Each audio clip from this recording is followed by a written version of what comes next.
Hello friends, welcome back. आप सभी का अपने ही channel smart study class for you में बहुत बहुत स्वागत है। दोस्तों, आज की इस वीडियो में हम एक नई इंग्लिश स्टोरी का हिंदी ट्रांसलेशन करने वाले हैं, जिसके माध्यम से आपको एक नई स्टोरी सीखने को मिलेगी, एक नई कहानी आप सुनेंगे और आपको एक नया ज्ञान प्राप्त होगा। और दोस्तों, साथ ही साथ आप इंग्लिश के नए नए वर्ड्स और ग्रामर भी सीखेंगे। तो चलिए दोस्तों, हम इस कहानी में आगे बढ़ते हैं और इसका ट्रांसलेशन देखते हैं। तो बहुत सारी चीज़ें आप सीखते हैं, ठीक है। तो बस आपको ध्यानपूर्वक देखना है, सुनना है। तो चलिए हम शुरू करते हैं, ठीक है। आप स्वयं जब इस वीडियो को पूरा देखेंगे एंड तक, तो आप समझ जाएंगे कि इस तरह से सुनना और समझना, यदि आप इंग्लिश को जल्दी इम्प्रूव करना चाहते हैं। हाँ, ये बात बड़ी है कि यदि आप इंग्लिश को जल्दी से जल्दी इम्प्रूव करना चाहते हैं, अच्छी तरह से इम्प्रूव करना चाहते हैं, तो और ज़रूरी होता है कि आप मैक्सिमम यानी ज़्यादा से ज़्यादा आप इंग्लिश को सुने, देखें, ठीक है, ताकि बहुत सारे वर्ड आपके दिमाग में जाते रहें, सेंटेंस, आर्टिकल्स, ठीक है। तो उतना ही जल्दी आपका माइंड जो है तैयार हो जाएगा इंग्लिश बोलने के लिए, इंग्लिश को समझने के लिए। ओके, तो चलिए, बहुत सारी बातें हो गई, अब हम शुरू करते हैं। तो जैसा कि आप देख रहे हैं टाइटल, द फॉक्स और द लायन, यानी लोमड़ी अथवा या लॉयन। तो यहाँ पर द का प्रयोग किया गया है क्योंकि हम किसी पर्टिकुलर, किसी खास फॉक्स और लायन की बात कर रहे हैं। जब आप किसी पर्टिकुलर चीज़ की बात करते हैं तो आप उसमें द लगा सकते हैं, ठीक है। तो ये रहा कॉन्सेप्ट। अब आगे चलते हैं। Tired with the boredom of his normal life, अपने सामान्य जीवन के, बोर्डम मतलब होता है उदासी, ठीक है। तो अपने सामान्य जीवन के उदासी से थका हुआ, टायर्ड यानी थका हुआ, विथ यानी से, ठीक है। तो इस तरह से एक व्यक्ति है जो अपने लाइफ के सामान्य जीवन से ऊब गया है ना, थक गया है। उसका नाम है रामा। डिसाइडेड, रामा ने डिसाइड किया, निर्णय किया, टू गो, जाने के लिए, ऑन अ स्पिरिचुअल डिस्कवरी, एक आध्यात्मिक खोज पर। ए मतलब एक, स्पिरिचुअल यानी कि आध्यात्मिक, डिस्कवरी यानी खोज, एक आध्यात्मिक खोज पर उसने जाने के लिए डिसाइड किया। He decided to spend a few days, उसने, ही डिसाइडेड उसने निर्णय किया, डिसाइड किया, टू स्पेंड यानी बिताने के लिए या खर्च करने के लिए, अ फ्यू डेज कुछ दिन। जब आप कहना चाहते हैं कुछ दिन, तो आप कह सकते हैं अ फ्यू डेज, इन अ जंगल, एक जंगल में, क्लोज टू द विलेज, उस गांव के करीब, ठीक है। क्लोज, उस गांव के पास में एक जंगल था, वहां पर वो जाकर कुछ दिन गुजारना के लिए निर्णय किया, डिसाइड किया, ठीक है। तो ये आपको दोस्तों ध्यान देना है कि टू का यूज़ कहाँ कर रहे हैं, द का यूज़ कहाँ कर रहे हैं, वर्ब की सेकंड फॉर्म आई है कि थर्ड फॉर्म आई है। ये तमाम बातें आपको दिमाग में चलाते रहना है और वैसा ही आपको सीखते रहना है, ठीक है। बिल्कुल फोकस करेंगे तो आप सीख जाएंगे, और यूं ही सुनते रहेंगे तो आप समझ जाएंगे कहाँ मैं द लगाऊं, कहाँ मैं टू लगाऊं, कहाँ मैं एन लगाऊं, ठीक है। तो कई बार क्या होता है कि बस सुनते सुनते, देखते देखते आपका जो माइंड है वो कैच कर लेगा। जब आप इंग्लिश बोलेंगे तो आपके मुंह से इंग्लिश निकलेगी और अपने आप जो है ए, एन, द, टू सब लग जाएगा, सेंटेंस अच्छी तरह से बन जाएगा, क्योंकि आपने उस तरह से समझा है, देखा है, सुना है। बस यही चमत्कार होता है कि जब आप कंटिन्यू अक्सर इंग्लिश को सुनते हैं, पढ़ते रहते हैं, देखते रहते हैं, ठीक है, तो आपका माइंड,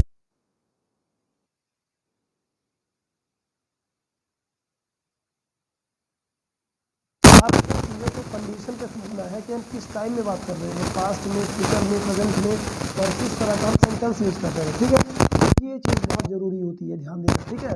जब आप तैयार होकर सुनेंगे ना, माइंड से एक्टिव होकर सुनेंगे, तो आपको समझ में आएगा। इसलिए मैं आपको इतना लेक्चर दे रहा हूँ, समझा रहा हूँ, ताकि आप अंदर से जो है अलर्ट हो जाए, ठीक है। फिर सुनेंगे आप, फिर देखेंगे तो आपको अलग ही मज़ा आएगा, ठीक है, आप अलग ही सीखेंगे। ओके, तो चलिए नेक्स्ट बढ़ते हैं। सो यानी इसलिए, एवरी डे, हर दिन, ही मेडिटेटेड, उसने ध्यान किया, मेडिटेट किया, इन द वुड्स, वुड्स आने होता है जंगल, छोटा जंगल, वुड्स इन द वुड्स, यानी कि उस छोटे जंगल में जो उसके गांव के करीब था। जहाँ जहाँ पर द लग रहा है ना, यानी कि उस खास पर्टिकुलर जानी पहचानी चीज़ के बारे में बात हो रही है ना। तो द का बहुत ज़्यादा यूज होता है किसी भी चीज़ में, ठीक है। तो आपको ध्यान देना है द के बारे में, बहुत ही यूजफुल आर्टिकल है। When ever he got hungry, जब कभी वह भूखा होता था, ही गॉट हंग्री, वह भूखा होता था, he would come to the village, वह गांव आता था, टू द विलेज यानी उसी विलेज में वो आता था। ही वुड कम मतलब वह आता था, वुड का यूज़ पास्ट में भी करते हैं, ठीक है। वन डे एक दिन, वाइल रिटर्निंग वापस होने के दौरान, वाइल रिटर्निंग वापस होने के दौरान, ठीक है। तो यानी कि वाइल मतलब क्या हो गया, दौरान, रिटर्न तो आप समझते ही हैं। तो इस तरह से आपको ध्यान से सुनना और पकड़ते रहना है कि वाइल का मतलब होता है के दौरान, के समय, है ना। थोड़ा हम जल्दी करेंगे, ठीक है। अभी मैं आपको स्टार्टिंग में समझा रहा हूँ, लेकिन थोड़ा हम फास्ट करेंगे क्योंकि स्टोरी थोड़ी लंबी है, और अगर बहुत स्लो चलेंगे तो बहुत टाइम लग जाएगा, वीडियो बहुत लंबी हो जाएगी, ठीक है। चलिए, टू द जंगल, उस जंगल की ओर, ही नोटिस्ड, उसने ध्यान दिया, एक सेवियरली इंजर्ड फॉक्स, सीवियरली मतलब गंभीर रूप से चोटिल लोमड़ी को उसने नोटिस किया, ध्यान दिया। It's front legs were detached completely, it's यानी इसके, फ्रंट लेग्स सामने के पैर, डिटैच थे, वर यानी थे, डिटैच मतलब अलग थलग, है ना, अलग हो गए थे। कंप्लीटली पूरी तरह से, यानी वो पूरी तरह से विकलांग हो चुका था। Nature is not gentle to any kind of incapability, जो प्रकृति होती है हमारी वो जेंटल नहीं होती है, विनम्र नहीं होती है, to any kind of incapability यानी होता है असमर्थता, किसी भी तरह की जो इनकैपेबिलिटी है, अक्षमता है, असमर्थता है, उसके प्रति हमारी प्रकृति जो होती है वो दयालु नहीं होती। टू एनी काइंड ऑफ मतलब कि किसी भी प्रकार के, एनी काइंड ऑफ मतलब किसी भी प्रकार के, इनकैपेबिलिटी विकलांगता, अक्षमता के प्रति जेंटल नहीं होती, विनम्र नहीं होती है। यानी प्रकृति में आपको सहना पड़ता है ना, चीज़ें आपको सहनी पड़ती हैं, है ना। प्रकृति आपके लिए इतना झुकती नहीं है। If you lose your legs, यदि यू लूज तुम खो देते हो, योर लेग्स अपने पैर, यू लूज योर लाइफ तुम अपना जीवन खो देते हो, यू लूज तुम खो देते हो, योर लाइफ अपना जीवन खो देते हो। आप सब जानते हैं कि लेग यानी हमारे पैर कितने ज़रूरी होते हैं। येट यानी फिर भी, the fox looked well fed and healthy, फिर भी द फॉक्स लुक्ड यानी कि वो लोमड़ी, लुक्ड यानी दिखती थी, लुक यानी दिखना, दिखती थी, वेल फेड यानी कि अच्छी तरह से खाई और पी, बोलते ना कि ये तो बहुत अच्छी तरह से खाया पिया है, तो बहुत अच्छी तरह से खाया पिया को हम बोलते हैं वेल फेड, ठीक। क्योंकि फीड यानी होता है खिलाना, फीड यानी खिलाना, तो उसी से बनाया गया है वेल फेड यानी कि अच्छी तरह से खाया पिया।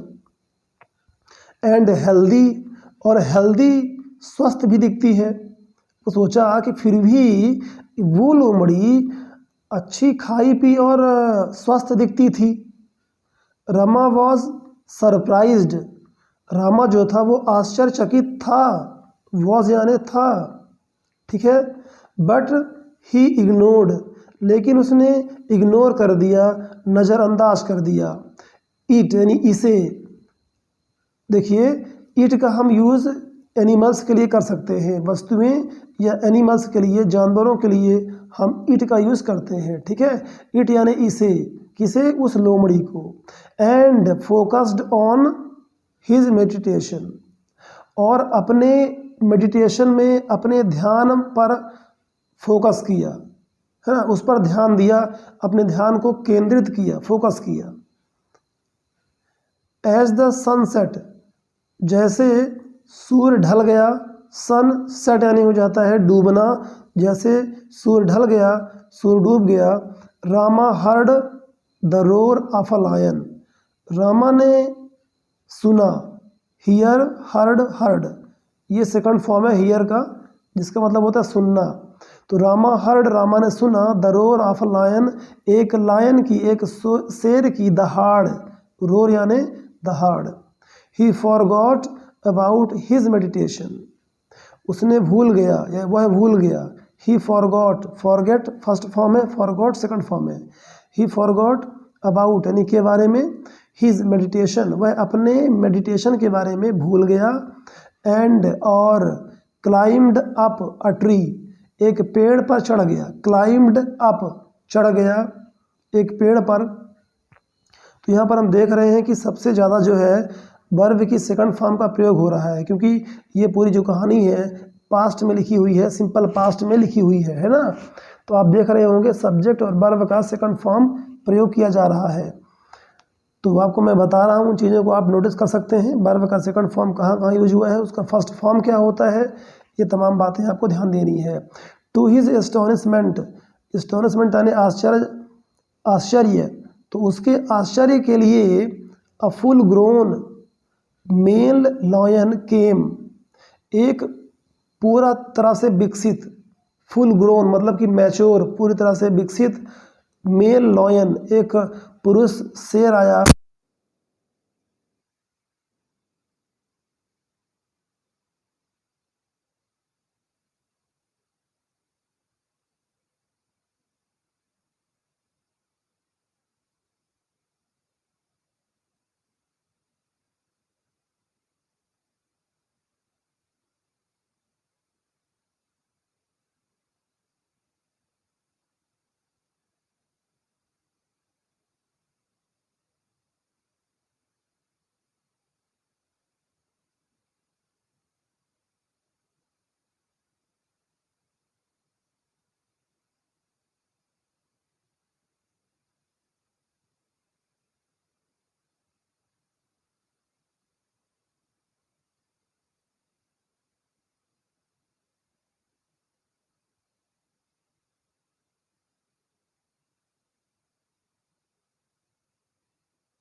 अपना भी उसका कोई ना कोई पॉइंट ऑफ व्यू होता है, उसका अपना नज़रिया होता है ना, उसकी समझ होती है।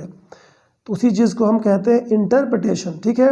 Even a crippled fox in this forest is being fed by a lion, and you fool, just sit here and food will come to you. उसने सोचा ऐसा, उसका व्याख्या किया कि एक विकलांग फॉक्स, लोमड़ी, इस जंगल में इज बीइंग फेड, खिलाई जा रही है। ये सेंटेंस पैसिव वॉइस में है, यहाँ पर आपको ध्यान देना है ना। इज बीइंग फेड मतलब कि खिलाई जा रही है एक लायन के द्वारा, और तुम मूर्ख, you fool, just sit here, तुम केवल यहाँ बैठो, food will come to you, भोजन तुम्हारे पास आएगा, है ना। Food will come to you, भोजन तुम्हारे पास आएगा। वन डे, एक दिन, 2 days, 3 days, meditation became more like a struggle for Rama, यानी कि 1 दिन, 2 दिन, 3 दिन बीत गया, वो बैठा रहा, वो खाना खाने नहीं गया। वो सोचा कि खाना मेरे लिए आ जाएगा, मैं कुछ नहीं करूँगा तो भी मेरे लिए भोजन आ जाएगा। और इस तरह से जो मेडिटेशन था उसके लिए एक संघर्ष बन गया, स्ट्रगल फॉर रामा, तो रामा के लिए एक संघर्ष जैसा हो गया, है ना। बिकेम मतलब हो गया। बाय द 7th day, यानी 7वें दिन तक, he was struggling between life and death, वह जीवन और मृत्यु के बीच, बिटवीन, वह स्ट्रगल कर रहा था, संघर्ष कर रहा था, है, ठीक है। तो इसमें पास्ट कॉन्टिन्यूअस फॉलो हुआ है, और बिटवीन एक प्रीपोजिशन है जिसका मतलब होता है मध्य में या बीच में, लेकिन जब 2 लोगों की बात की जाए तभी, है ना, कोई चीज़ 2 लोगों के बीच में, तो वह लाइफ और डेथ यानी 2 चीज़ों के बीच में वो संघर्ष कर रहा था, है ना, यानी कि न जी रहा था न मर रहा था, बस बीच में अटका हुआ था। Just then a yogi was passing by, तभी, जस्ट देन तभी, एक योगी वहाँ से गुजर रहा था। पासिंग बाय मतलब होता है दोस्तों गुजरना, ठीक है, आगे बढ़ना। तो वहाँ से किसी जगह से एक जो है योगी गुजर रहा था। He heard Rama's desperate cries, उसने रामा की जो उदासी भरी ये चिल्लाहट थी, आवाज़ थी, उसने सुना, क्योंकि वो दर्द में चिल्ला रहा था, है ना। तो रामा की डिस्परेट, उदासी भरी, यानी निराशा से जो कहते हैं ना हताश होकर, तो हताश होकर जब वो, है ना, चिल्ला रहा था, तो एक संत ने सुना। And started following the sound, और उस साउंड को, उस आवाज़ को फॉलो करना मतलब पीछा करना स्टार्ट कर दिए, शुरू कर दिए। फिर आकर बोलते हैं what happen to you, what happen to you, बेटा तुम्हारे साथ क्या हुआ है ना, यानी कि तुम्हारे साथ कैसी घटना घटी है। तो जब आप ये पूछना चाहते हैं तो आप कहते हैं what happen to you, why are you in this condition, तुम इस कंडीशन में, इस परिस्थिति में क्यों हो। वाई आर यू, तुम क्यों हो। आस्क्ड द योगी, उस योगी ने पूछा, आस्क्ड यानी पूछा, ठीक है। ओह योगी प्लीज़ हेल्प मी, उसने कहा अरे योगी जी कृपया मेरी मदद कीजिए, please help me. A divine message came to me, एक दैवीय, डिवाइन मतलब होता है दैवीय, जो ईश्वर द्वारा दिया गया हो, एक दैवीय डिवाइन मैसेज, संदेश, केम टू मी, मुझे आया या मुझे प्राप्त हुआ। I went by the message and I became like this. यहाँ पर वेंट बाय जो है गो बाय का सेकंड फॉर्म है। गो मतलब जाना और गो बाय मतलब होता है गुजरना, किसी भी परिस्थिति से गुजरना, ठीक है। तो वो कहना चाह रहा है कि I went by the message, मैं उस मैसेज, उस संदेश के साथ मैं गुजरा, यानी कि मैं उस संदेश को मैंने माना। एंड बिकेम लाइक दिस, और मैं इस तरह से हो गया, लाइक दिस, इस तरह, है ना, जो मेरी कंडीशन है, हालात हैं, वो मैं इस तरह से हो गया। बिकेम मतलब हो गया, बिकम, बिकेम, ठीक है, सेकंड फॉर्म है। What happened the yogi asked, yogi ने फिर पूछा कि व्हाट हैपेंड, क्या हुआ। Look a crippled fox is being fed by a furious lion every day. तो उसने कहा कि लुक अ क्रिपल्ड फॉक्स, देखिए एक क्रिपल्ड फॉक्स, एक विकलांग लोमड़ी, इज बीइंग फेड, उसे खिलाया जा रहा है, एक फ्यूरियस, एक बहुत क्रोधित शेर के द्वारा उसको खिलाया जा रहा है, एवरी डे, हर दिन। Isn't this is a divine message, isn't this a divine message, क्या यह एक दैवीय संदेश नहीं है, क्या ये एक दैवीय मैसेज नहीं है मेरे लिए। ठीक, तो योगी ने क्या कहा, the Yogi looked at him and said, तो उस योगी ने उसकी तरफ देखा, लुक्ड एट हिम, उसकी तरफ देखा और बोला, और यानी कहे बोले, डेफिनेटली, डेफिनेटली यानी कि निश्चित तौर पर, बिल्कुल, है ना, this is a divine message, यह एक दैवीय संदेश है, मैसेज है, but why is it that you choose to be like the crippled fox not like the generous lion. फिर उस योगी ने कहा, why is it that you choose, क्योंकि तुमने इस तरह से चूज किया है। ठीक है, वाई इज इट यानी ऐसा क्यों है कि तुमने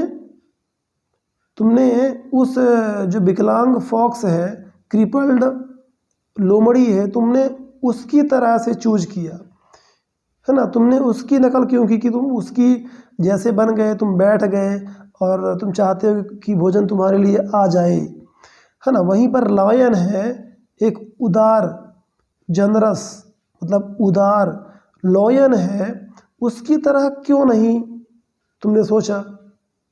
जब वो किसी की हेल्प कर रहा है तो लायन की तरह तुमने क्यों नहीं सोचा कि लायन जब उसकी मदद कर रहा है तो तुम भी ऐसा बनो कि तुम दूसरों की मदद कर पाओ, दूसरों का पेट भर पाओ, दूसरों के लिए कुछ कर पाओ, है ना। इस तरह से योगी ने उसको समझाया। तो यहाँ पर स्टोरी फिनिश होती है। आइए देखते हैं थोड़ा सा मोरल, यानी इस कहानी का क्या एक नैतिक शिक्षा निकल के आती है। Thinking good thoughts is not enough, enough मतलब होता है पर्याप्त, इनफ पर्याप्त, यानी कि अच्छे विचारों को सोचना, थिंकिंग गुड थॉट्स, अच्छे विचारों को सोचना काफ़ी नहीं है, पर्याप्त नहीं है।